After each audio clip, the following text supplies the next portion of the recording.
Helmet పెట్టుకొని drive చేయాల్సిందేమో. రే మావా నువ్వెలా సచ్చావురా?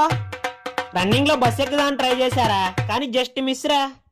లేకపోతే బతుకుండేవాడివా? లేదు మావా, బస్ ఎక్కుండేవాడిని. రే మావా నువ్వెలా సచ్చావురా? మీ ఇద్దరు చచ్చిపోయారు గారా, స్వర్గంకి వెళ్ళారు నరకంకి వెళ్ళారు తెలుసుకుందామని. మా ఇద్దరికి నరకమే వచ్చిందిరా. నీకు? నాకు స్వర్గం వచ్చిందిరా. నువ్వైనా స్వర్గానికి వెళ్ళి ఎంజాయ్ చేయరా. అవును, నువ్వు పడిపోయాక ఏమైందిరా? నాకు ఆక్సిజన్ అందట్లేదని ఒక అంకుల్ లిప్ కిస్ పెట్టాడు, అప్పుడు భలే అనిపించింది. నన్ను స్వర్గంలో వదిలేసి మీ ఇద్దరు నరకంలో ఎంజాయ్ చేస్తారు కదా, నేను కూడా నరకంకే వస్తారా? రే మావా పదండ్రా, నరకంలో కత్తి లాంటి ఫిగర్ పరిచయం అయింది, మీ ఇద్దరు కూడా పరిచయం చేస్తా.